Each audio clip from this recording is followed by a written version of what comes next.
ಪ್ರಿಯ ವಿದ್ಯಾರ್ಥಿಗಳೇ, ತಮಗೆಲ್ಲರಿಗೂ ಇವತ್ತಿನ ತರಗತಿಗೆ ಸ್ವಾಗತ.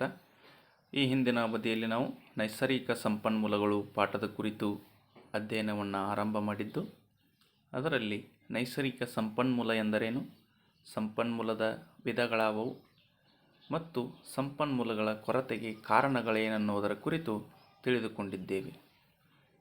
ಈ ದಿನ ಆ ಮಿತವಾಗಿರುವಂತಹ ಸಂಪನ್ಮೂಲಗಳನ್ನು ಸಂರಕ್ಷಣೆ ಮಾಡುವಂತಹ ವಿಧಾನಗಳ ಬಗ್ಗೆ ಹಾಗೂ ಆ ಸಂರಕ್ಷಣೆ ಮಾಡಬೇಕಾದಂತಹ ಅವಶ್ಯಕತೆಯ ಬಗ್ಗೆ ನಾವಿಂದು ತಿಳಿದುಕೊಳ್ಳೋಣ. ಪೃಥ್ವಿಯು ಮಾನವನ ಎಲ್ಲ ಆಶೆಗಳನ್ನು ಈಡೇರಿಸಬಹುದೇ ಹೊರತು ಅವನ ದುರಾಶೆಗಳನ್ನಲ್ಲ ಎಂಬ ಮಾತಿದೆ. ಭೂಮಿಯ ಮೇಲೆ ಸಂಪನ್ಮೂಲಗಳು ಮಿತಿಯಾಗಿದ್ದು, ಮಾನವನ ಆಶೆಗಳು ಮಿತಿಯಿಲ್ಲದಂಥವುಗಳಾಗಿವೆ. ಮಾನವನು ಸಂಪನ್ಮೂಲಗಳ ಬಳಕೆಯನ್ನು ತೀವ್ರತರವಾಗಿ ಹೆಚ್ಚಳ ಮಾಡಿರುವುದರಿಂದ ಮುಂದೊಂದು ದಿನ ಗಂಭೀರ ಸ್ವರೂಪದ ಸಮಸ್ಯೆಗಳನ್ನು ತಂದೊಡ್ಡುತ್ತದೆ. ಮುಗಿದು ಹೋಗದೇ ಇರುವಂತಹ ಸಂಪನ್ಮೂಲಗಳನ್ನು ಕೂಡ ಅವುಗಳ ಪುನರುತ್ಪತ್ತಿ ದರಕ್ಕಿಂತ ಹೆಚ್ಚಿನ ಪ್ರಮಾಣದಲ್ಲಿ ಬಳಕೆ ಮಾಡುತ್ತಾ ಹೋಗುತ್ತಿರುವುದರಿಂದ ಅವುಗಳು ಕೂಡ ಸಂಪನ್ಮೂಲಗಳ ಕೊರತೆಯನ್ನು ನಾವು ಎದುರಿಸಬೇಕಾಗುತ್ತದೆ. ಹೀಗೆಯೇ ಪರಿಸ್ಥಿತಿ ಮುಂದುವರಿದರೆ ಕುಡಿಯಲು ಶುದ್ಧವಾದಂತಹ ನೀರು, ಗಾಳಿ ಸಿಗದೆ ಹೋಗಬಹುದು.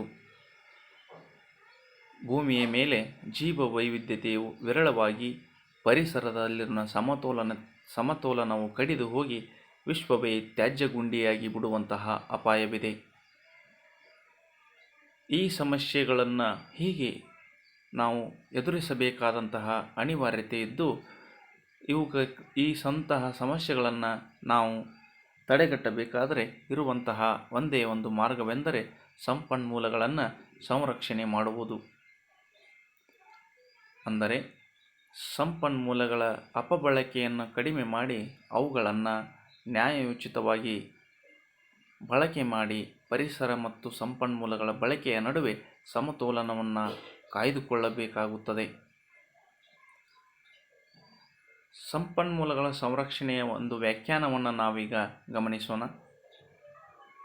ಸಂಪನ್ಮೂಲಗಳ ಸಂರಕ್ಷಣೆ ಎಂದರೆ ಮಾನವ ಜನಾಂಗದ ಈಗಿನ ಪೀಳಿಗೆಯ ಆಕಾಂಕ್ಷೆಗಳನ್ನು ಈಡೇರಿಸುವ ಹಾಗೂ ಮುಂದಿನ ಪೀಳಿಗೆಯವರ ಅಭಿಷ್ಟಗಳನ್ನು ಪೂರೈಸಲು ಸಾಧ್ಯವಾಗುವಂತೆ ಈ ಜೀವಗೋಳವನ್ನು ನಿರ್ವಹಿಸುವ ಕ್ರಮವೇ ಸಂರಕ್ಷಣೆ. ಅಂದರೆ ಈಗಿರುವಂತಹ ಮಾನವರ ಆಶಯ ಆಕಾಂಕ್ಷೆಗಳನ್ನು ಈಡೇರಿಸಲು ಸಂಪನ್ಮೂಲಗಳನ್ನು ಬಳಕೆ ಮಾಡಿಕೊಂಡು ಮುಂದಿನ ಪೀಳಿಗೆಯವರೆಗೆ ಬೇಕಾದಂತಹ ಸಂಪನ್ಮೂಲಗಳನ್ನು ಉಳಿಸಿಕೊಳ್ಳುವ ನಿಟ್ಟಿನಲ್ಲಿ ಈ ಭೂಮಿಯನ್ನು ನಿರ್ವಹಿಸುವಂತಹ ಕ್ರಮವೇ ಸಂರಕ್ಷಣೆ ಎಂದು ಹೇಳಬಹುದು.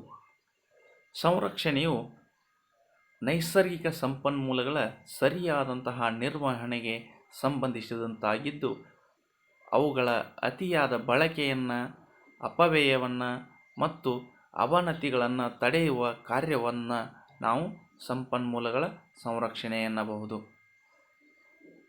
ಸಂಪನ್ಮೂಲಗಳಿಂದ ದೊರಕಬಹುದಾದಂತಹ ಎಲ್ಲ ಪ್ರಯೋಜನಗಳನ್ನು ಪಡೆದುಕೊಳ್ಳುವುದರ ಜೊತೆಗೆ ಅವುಗಳ ಪ್ರಮಾಣ ಮತ್ತು ಗುಣಮಟ್ಟವನ್ನು ಕಾಯ್ದುಕೊಂಡು ಹೋಗುವಂತಹ ಚಟುವಟಿಕೆಗಳ ಒಂದು ಗುಚ್ಛವೇ ಸಂಪನ್ಮೂಲಗಳ ಸಂರಕ್ಷಣೆ. ಒಟ್ಟಾರೆಯಾಗಿ ಸಂರಕ್ಷಣೆ ಎಂದರೆ ಇಂದಿನ ಜನಾಂಗದ ಎಲ್ಲ ಆಶೆ ಆಕಾಂಕ್ಷೆಗಳನ್ನು ಈಡೇರಿಸಿಕೊಳ್ಳುವುದರ ಜೊತೆಗೆ ಸಂಪನ್ಮೂಲಗಳ ನ್ಯಾಯಯುಚಿತವಾದಂತಹ ಬಳಕೆ ಮಾಡಿ ಮುಂದಿನ ಪೀಳಿಗೆಯವರೆಗೂ ಕೂಡ ಅವುಗಳನ್ನು ಉಳಿಸಿಕೊಂಡು ಹೋಗುವಂತಹ ಕ್ರಿಯೆಯಾಗಿದೆ. ಸಂಪನ್ಮೂಲಗಳ ಸಂರಕ್ಷಣೆಯು ನಮ್ಮೆಲ್ಲರ ಹೊಣೆಯಾಗಿದ್ದು, ಅವುಗಳನ್ನು ಸಾಕಾರಗೊಳಿಸಲಿಕ್ಕೆ ನಾವು ಹಲವಾರು ಕ್ರಮಗಳನ್ನು ಕೈಗೊಳ್ಳಬೇಕಾಗುತ್ತದೆ. ಅವುಗಳಲ್ಲಿ ಅತ್ಯಂತ ಪರಿಣಾಮಕಾರಿಯಾಗಿ ಸಂಪನ್ಮೂಲಗಳನ್ನು ಸಂರಕ್ಷಣೆ ನಾವು ಮಾಡಲೇಬೇಕಾಗಿದ್ದರೆ 4R ತಂತ್ರವನ್ನು ಅಳವಡಿಸಿಕೊಳ್ಳಬೇಕು. ಏನು ಈ 4R ತಂತ್ರಗಳೆಂದರೆ, ಮೊದಲನೆಯದಾಗಿ ರೆಡ್ಯೂಸ್, ಸಂಪನ್ಮೂಲಗಳ ಬಳಕೆಯನ್ನು ಕಡಿಮೆ ಮಾಡುವಂತಹದ್ದು; ರೀಯೂಸ್, ಸಂಪನ್ಮೂಲಗಳ ಮರುಬಳಕೆ ಮಾಡುವಂತಹದ್ದು; ರೀಚಾರ್ಜ್, ಸಂಪನ್ಮೂಲಗಳ ಪುನರ್ಭರ್ತಿ ಮಾಡುವುದು; ರಿಸರ್ಚ್, ಸಂಪನ್ಮೂಲಗಳನ್ನು ಸಂಶೋಧನೆಯನ್ನು ಮಾಡುವಂತಹದ್ದು. ಇವು ಏನಪ್ಪ ಅಂದ್ರೆ 4 ಆರ್ಗಳೆಂದು ಕರೆಯುತ್ತೇವೆ. Reduce, reuse, recharge, research. ಇವುಗಳನ್ನು ನಾವು ಸರಿಯಾದ ನಿಟ್ಟಿನಲ್ಲಿ ಅಳವಡಿಸಿಕೊಂಡಿದ್ದೇ ಆದರೆ ಸಂಪನ್ಮೂಲಗಳನ್ನು ನಾವು ಸಂರಕ್ಷಣೆ ಮಾಡಬಹುದು. ಸಂಪನ್ಮೂಲಗಳನ್ನು ಬಳಕೆಯನ್ನು ಕಡಿಮೆ ಮಾಡುವುದಕ್ಕೆ ನಾವು ರೆಡ್ಯೂಸ್ ಅಂತ ಕರೆಯುತ್ತೇವೆ. ಮನುಷ್ಯ ನಿತ್ಯ ಜೀವನದಲ್ಲಿ ನೈಸರ್ಗಿಕ ಸಂಪನ್ಮೂಲಗಳನ್ನು ಬಳಕೆ ಮಾಡಿಕೊಂಡಿರುತ್ತಾನೆ. ಆ ಬಳಕೆಯ ಪ್ರಮಾಣ ಹೇಗಿರಬೇಕೆಂದರೆ ಅವಶ್ಯಕತೆಗೆ ತಕ್ಕಂತೆ ಮಾತ್ರ ಅವುಗಳನ್ನು ಬಳಕೆ ಮಾಡುವಂತಹದ್ದು. ಇದು ರಿಡ್ಯೂಸ್ ಆಗಿರುತ್ತದೆ. ಅಪಬಳಕೆಯನ್ನು ಕಡಿಮೆ ಮಾಡುವುದು ಅಂದರೆ ಅವಶ್ಯಕತೆ ಇಲ್ಲದೇ ಇದ್ದಾಗ ಸಂಪನ್ಮೂಲಗಳ ಬಳಕೆಯನ್ನು ನಿಲ್ಲಿಸುವಂತಹ ಪ್ರಕ್ರಿಯೆಯಾಗಿದೆ.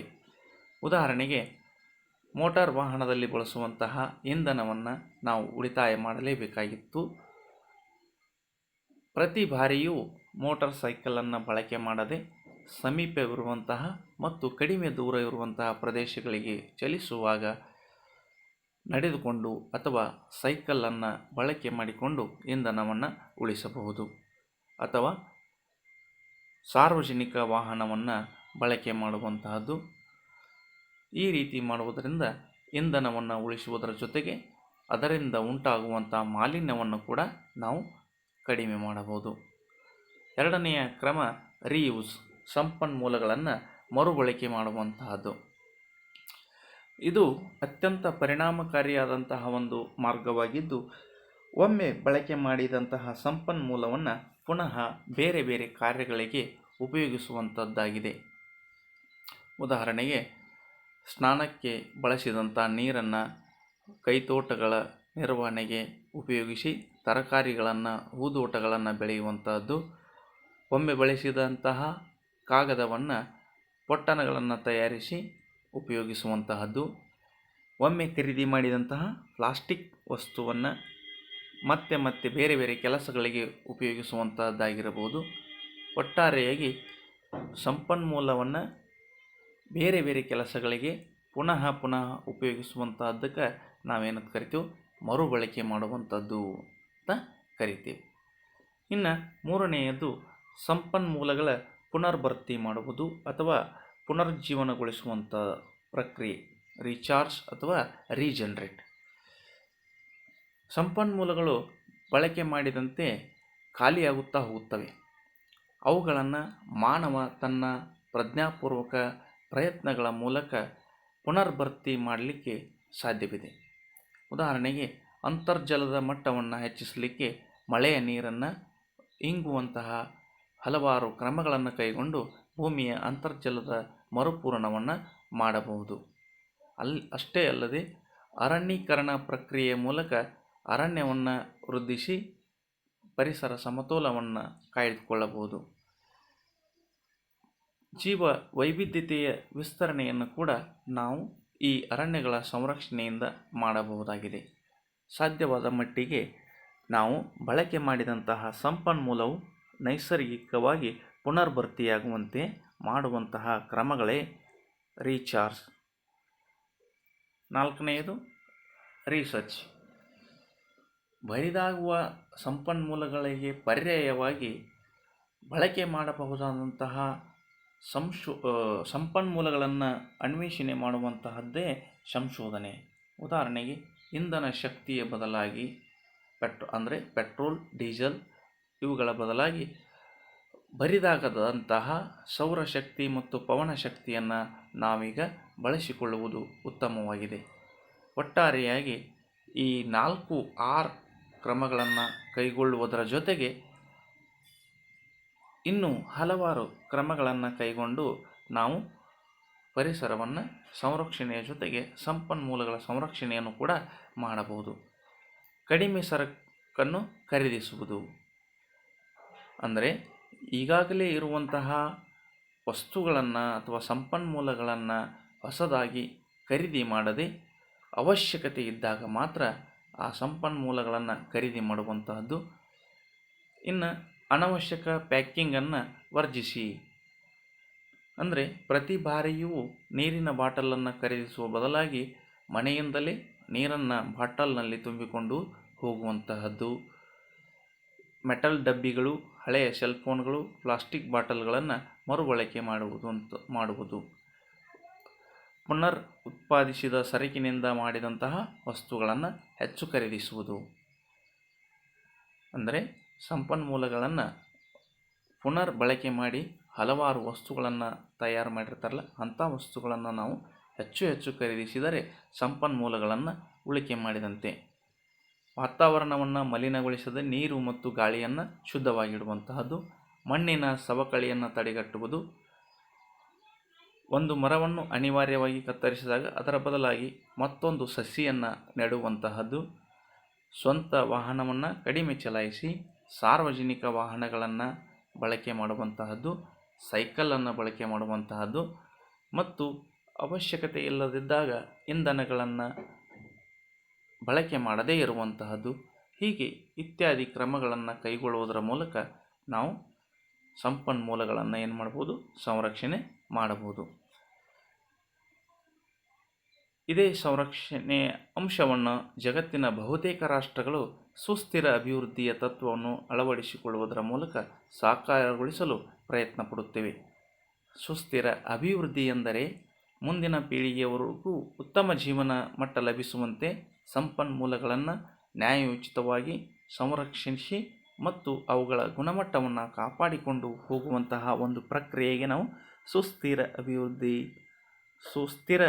ಅಭಿವೃದ್ಧಿ ಅಂತ ಕರಿತೇವೆ. ಇನ್ನು ಜೀವ ಪರಿಸರದ ಹೆಜ್ಜೆ ಗುರುತನ್ನು ಕಡಿಮೆ ಮಾಡುವುದು. ಜೀವ ಪರಿಸರದ ಹೆಜ್ಜೆ ಗುರುತು ಎಂದರೇನು? ಮಾನವ ಪೃಥ್ವಿಯ ಮೇಲೆ ಎಷ್ಟು ಪ್ರಮಾಣದಲ್ಲಿ ಒತ್ತಡ ಹಾಕುತ್ತಿದ್ದಾನೆ ಎನ್ನುವುದೇ ಜೀವ ಪರಿಸರದ ಹೆಜ್ಜೆ ಗುರುತಾಗಿದೆ. ಹಾಗಾದರೆ ಅದನ್ನೊಂದು ಅಳಿಲಿಕ್ಕೆ ಏನಾದರೂ ಸಾಧನವಿದೆಯಾ? ಹೇಗೆ ಅಳಿಬೋದು? ಒಬ್ಬ ವ್ಯಕ್ತಿ, ಮನುಷ್ಯ ಪೃಥ್ವಿಯ ಮೇಲೆ ಯಾವ ಪ್ರಕಾರದಲ್ಲಿ ಒತ್ತಡ ಹಾಕುತ್ತಿದ್ದಾನೆ ಅದನ್ನು ಅಳೆಯಲಿಕ್ಕೆ ವರ್ಲ್ಡ್ ವೈಲ್ಡ್ ಲೈಫ್ ಫಂಡ್ ಎಂಬ ಸಂಸ್ಥೆಯು ಜೀವ ಪರಿಸರದ ಹೆಜ್ಜೆ ಗುರುತು ಎಂಬ ಸಾಧನವನ್ನು ಸಿದ್ಧಪಡಿಸಿರುವಂತಹದ್ದು. ಅದರ ಮೂಲಕ ಒಬ್ಬ ವ್ಯಕ್ತಿ ಅಥವಾ ಒಂದು ರಾಷ್ಟ್ರ ಸಂಪನ್ಮೂಲಗಳ ಬಳಕೆಯ ಪ್ರಮಾಣವನ್ನು ಮತ್ತು ತ್ಯಾಜ್ಯ ಉತ್ಪಾದನಾ ಪ್ರಮಾಣಗಳನ್ನು ಲೆಕ್ಕ ಹಾಕಿ ಪರಿಸರದ ಮೇಲೆ ಬೀಳುವಂತಹ ಒತ್ತಡವನ್ನು ಅಳೆಯುವಂತಹ ಪ್ರಕ್ರಿಯೆಯನ್ನು ಈ ಒಂದು ಸಂಸ್ಥೆಯು ಮಾಡುತ್ತಿದೆ. ಒಟ್ಟಾರೆಯಾಗಿ ಸದ್ಯದ ತಾಂತ್ರಿಕತೆಯನ್ನು ಬಳಸುತ್ತಾ ಒಬ್ಬ ವ್ಯಕ್ತಿಯು ಪೃಥ್ವಿಯ ಎಷ್ಟು ಭೌತಿಕ ಪ್ರದೇಶವನ್ನು ಬಳಸಿ ಜೀವಿಸುತ್ತಿದ್ದಾನೆ ಎಂಬುದನ್ನು ಸೂಚಿಸುವ ಸಾಧನವೇ ಜೀವ ಪರಿಸರದ ಹೆಜ್ಜೆ ಗುರುತು. ಅಂದರೆ ಜೀವ ಪರಿಸರದ ಹೆಜ್ಜೆ ಗುರುತು ಎಂದರೆ ಒಬ್ಬ ವ್ಯಕ್ತಿ ಪೃಥ್ವಿಯ ಎಷ್ಟು ಭೌತಿಕ ಪ್ರದೇಶವನ್ನು ಬಳಸಿ ಜೀವಿಸುತ್ತಿದ್ದಾನೆ ಎಂಬುದನ್ನು ಸೂಚಿಸುವಂಥದ್ದು. ಭೌತಿಕ ಪ್ರದೇಶವು ಅಂದರೆ ಏನು, ಯಾವುದು? ಒಬ್ಬ ವ್ಯಕ್ತಿಗೆ ಇರುವಂತಹ ಆಹಾರವನ್ನು ಬೇಕಾದಂತಹ ಭೂಮಿ, ನೀರು, ಇಂಧನ, ಬಟ್ಟೆ, ಕಟ್ಟಡ ನಿರ್ಮಾಣಕ್ಕೆ ಬೇಕಾದಂತಹ ಸಾಮಗ್ರಿಗಳು, ಉತ್ಪಾದಿಸುವ ಜೈವಿಕ ಪ್ರದೇಶವಲ್ಲದೆ ಆ ವ್ಯಕ್ತಿಯು ಸೃಷ್ಟಿಸುವಂತಹ ತ್ಯಾಜ್ಯಗಳನ್ನು ಹಿಂಗಿಸಿಕೊಳ್ಳಲು ಬೇಕಾಗುವ ಪ್ರದೇಶವು ಎಲ್ಲವೂ ಒಟ್ಟಾರೆಯಾಗಿ ಭೌತಿಕ ಪ್ರದೇಶವಾಗುತ್ತದೆ. ಅಂದರೆ ಒಬ್ಬ ವ್ಯಕ್ತಿಯು ಪೃಥ್ವಿ ಜೈವಿಕ ಸಾಮರ್ಥ್ಯದ ಬೇಡಿಕೆಯ ಮೂಲಕ ಪರಿಸರದ ಹೆಜ್ಜೆ ಗುರುತನ್ನು ಅಳಿಬಹುದು. ಅಂದರೆ ಒಬ್ಬ ವ್ಯಕ್ತಿ ಬದುಕಲಿಕ್ಕೆ ಬೇಕಾದಂತಹ ಎಲ್ಲ ಮೂಲ ಅವಶ್ಯಕತೆಗಳನ್ನು ಮತ್ತು ಆ ವ್ಯಕ್ತಿಯಿಂದ ಉತ್ಪಾದಿಸಲ್ಪಟ್ಟಂತಹ ಎಲ್ಲ ತ್ಯಾಜ್ಯಗಳನ್ನು ಕೂಡ ನಿರ್ವಹಣೆ ಮಾಡಲಿಕ್ಕೆ ಬೇಕಾದಂತಹ ಒಟ್ಟಾರೆಯಾದಂತಹ ಪರಿಸರವನ್ನೇ ನಾವು ಭೌತಿಕ ಪರಿಸರ ಅಂತ ಕರಿತೀವಿ.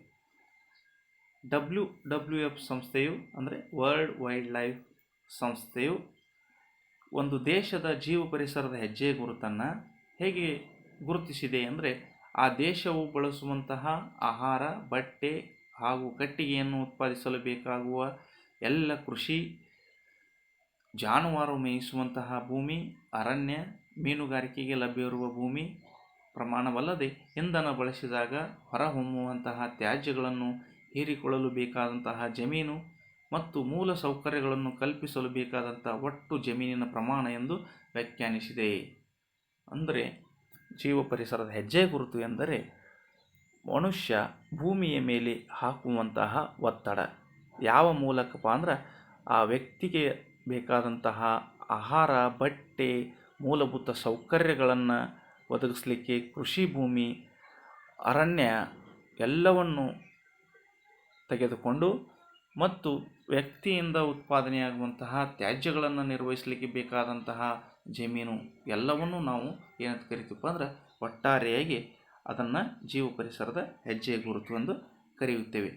ಅದೇ ಸಂಸ್ಥೆಯು 2014ರಲ್ಲಿ ಲಿವಿಂಗ್ ಪ್ಲ್ಯಾನೆಟ್ ರಿಪೋರ್ಟ್ನಲ್ಲಿ 2010ನೇ ಸಾಲಿನಲ್ಲಿ ಒಟ್ಟು ಜಾಗತಿಕ ಜೀವ ಪರಿಸರದ ಹೆಜ್ಜೆ ಗುರುತಿನ ಪ್ರಮಾಣವನ್ನು 18.1 ಶತಕೋಟಿ ಹೆಕ್ಟರ್ಗಳು ಅಥವಾ ಒಬ್ಬ ವ್ಯಕ್ತಿಗೆ ತಲಾ 2.6 ಹೆಕ್ಟರ್ಗಳಷ್ಟಿತ್ತೆಂದು ಅಂದಾಜಿಸಲಾಗಿದೆ. ಅಂದರೆ ಪೃಥ್ವಿಯ ಜೈವಿಕ ಸಾಮರ್ಥ್ಯವನ್ನು 12 ಶತಕೋಟಿ ಹೆಕ್ಟರ್ಗಳು ಅಥವಾ ಒಬ್ಬ ವ್ಯಕ್ತಿಗೆ ತಲಾ 1.7 ಹೆಕ್ಟರ್ಗಳು ಮಾತ್ರ ಎಂದು ಅಂದಾಜಿಸಲಾಗಿದೆ. ಇದರರ್ಥ ಪ್ರತಿಯೊಬ್ಬ ವ್ಯಕ್ತಿಯು ಸದ್ಯದ ಜೀವನ ಶೈಲಿಯನ್ನು ಮುಂದುವರಿಸಿಕೊಂಡು ಹೋಗಲು 18.1 ಶತಕೋಟಿಯಷ್ಟು ಭೂಪ್ರದೇಶದ ಅವಶ್ಯಕತೆ ಇದೆ.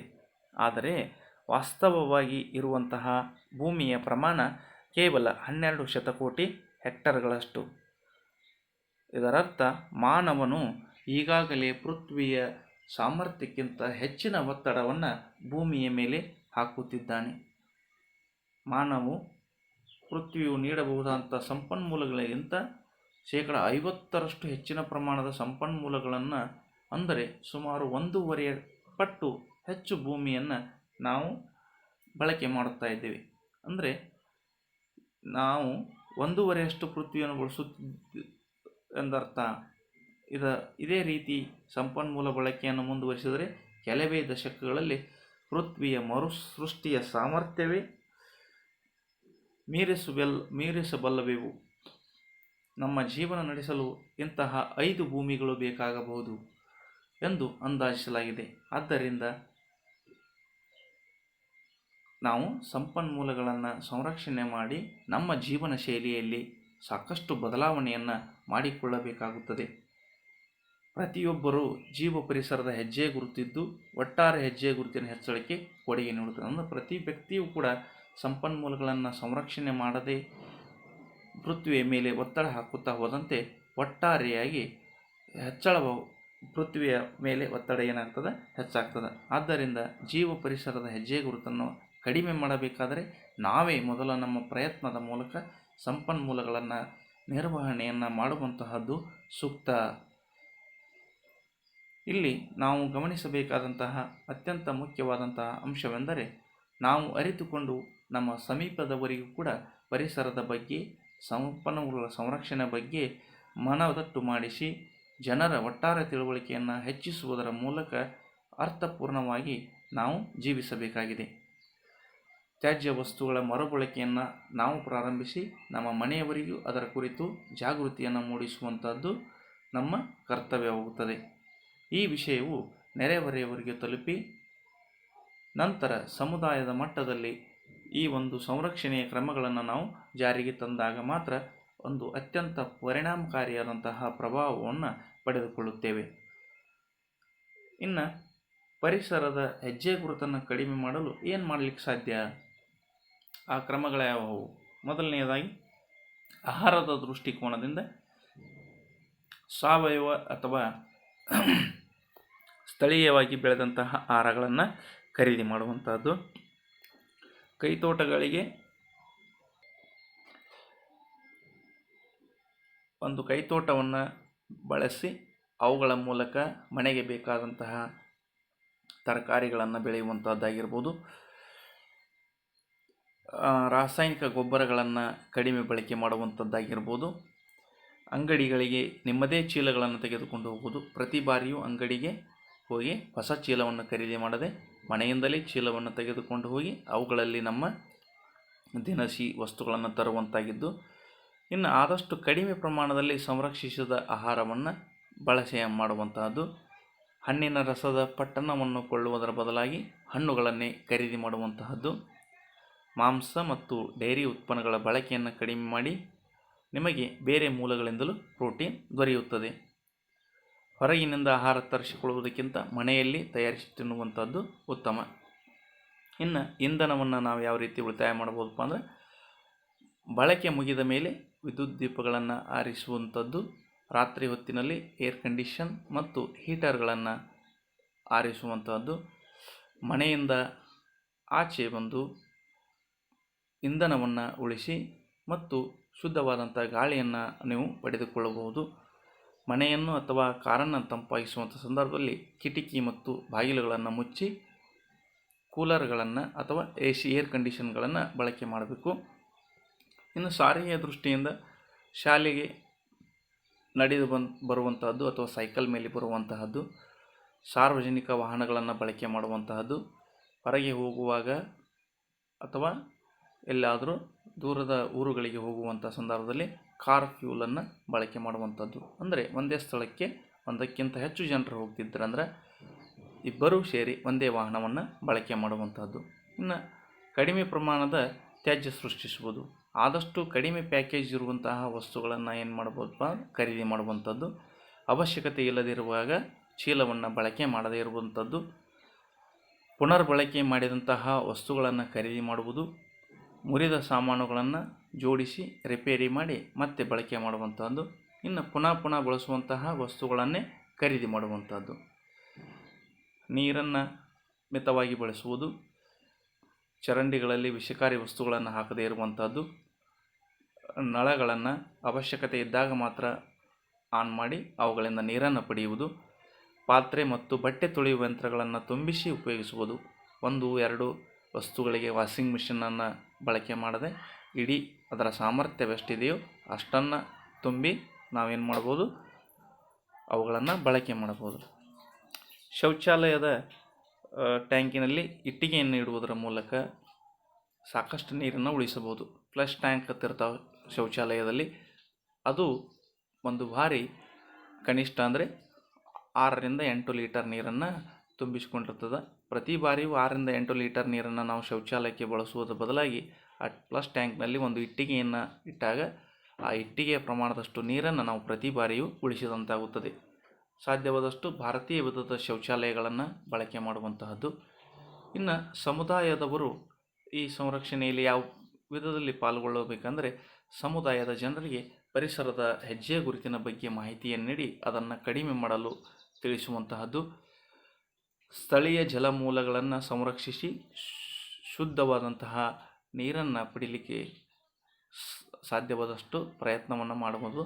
ಅಂತಹ ಸಂಘ ಸಂಸ್ಥೆಗಳಲ್ಲಿ ಸದಸ್ಯರಾಗುವಂತೆಯೇ ಜನರನ್ನು ಪ್ರೋತ್ಸಾಹಿಸುವುದು, ಪುನರ್ಬಳಕೆಯ ವಸ್ತುಗಳಲ್ಲಿ ಕಾರ್ಯಕ್ರಮಗಳಲ್ಲಿ ಪಾಲ್ಗೊಳ್ಳುವಂತಹದ್ದು, ನಿಮ್ಮ ಶಾಲೆಯ ಇಂಧನ ಆಡಿಟ್ ಮಾಡಿ ಯಾವ ಕ್ರಮಗಳ ಮೂಲಕ ವಿದ್ಯುತ್ ಹಾಗೂ ಹಣ ಉಳಿಸಬಹುದೆಂದ ಆಲೋಚನೆ ಮಾಡಿ ನೋಡ್ರಿ.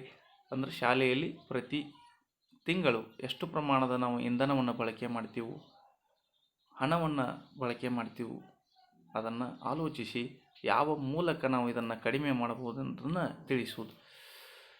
ಒಟ್ಟಾರೆಯಾಗಿ ಹೀಗೆ ಸರಳವಾದಂತಹ ಕ್ರಮಗಳ ಮೂಲಕ ನಾವು ಸಂಪನ್ಮೂಲಗಳನ್ನು ಸಂರಕ್ಷಣೆ ಮಾಡಬೇಕಾಗ್ತದೆ. ಒಂದು ವೇಳೆ ನಾವು ಇದೇ ರೀತಿ ಸಂಪನ್ಮೂಲಗಳ ಸಂರಕ್ಷಣೆಯನ್ನು ಮಾಡದೇ ಮುಂದುವರೆದರೆ ಮುಂದಿನ ದಿನಮಾನಗಳಲ್ಲಿ ಮಾನವನ ಜೀವನ ಬಹಳಷ್ಟು ದುಸ್ತರವಾಗುತ್ತದೆ ಎಂದು ಹೇಳುತ್ತಾ ಇವತ್ತಿನ ಅವಧಿಯನ್ನು ಇಲ್ಲಿಗೆ ಮುಕ್ತಾಯ ಮಾಡೋಣ. ತಾವೆಲ್ಲರೂ ಈ ಪಾಠವನ್ನು ಸರಿಯಾಗಿ ಆಲಿಸಿ ಓದಿ ಈ ಕೆಳಕಂಡ ಪ್ರಶ್ನೆಗಳನ್ನು ಬರೆದು ನಮಗೆ ವಾಟ್ಸಪ್ ಮೂಲಕ ಕಳುಹಿಸಿಕೊಡಬೇಕೆಂದು ಈ ಮೂಲಕ ತಮ್ಮಲ್ಲಿ ಕೇಳುತ್ತೇನೆ. ನಮಸ್ಕಾರ.